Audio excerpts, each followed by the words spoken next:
नमस्कार दोस्तों, कार्तिक महीना शुरू हो चुका है। इस महीने में तुलसी की पूजा का महत्व और बढ़ जाता है।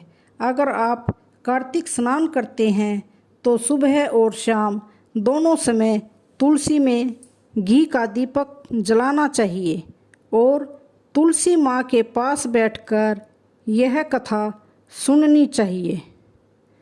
तो चलिए शुरू करते हैं तुलसी माता की कहानी।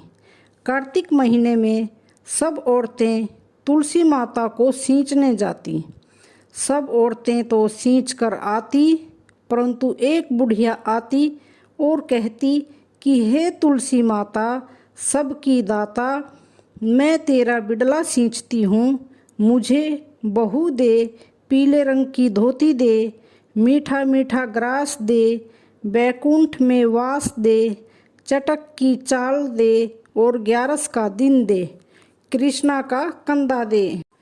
तब तुलसी माता यह बात सुनकर सूखने लगी तो भगवान ने पूछा कि हे तुलसी, तुम क्यों सूख रही हो? तुलसी माता ने कहा, मेरे मन की मत पूछो। तो भगवान ने कहा कि अगर मैं यह बात नहीं पूछूंगा तो कौन पूछेगा? तो तुलसी माता ने कहा कि एक बुढ़िया रोज आती है और यही बात कह जाती है, परंतु मैं सब बात तो पूरी कर दूंगी, लेकिन कृष्णा का कंधा कहाँ से दूंगी? तो कृष्ण भगवान बोले कि जब यह मरेगी तो अपने आप कंधा दे आऊँगा, तू बुढ़िया माई से कह दियो। बाद में बुढ़िया माई मर गई।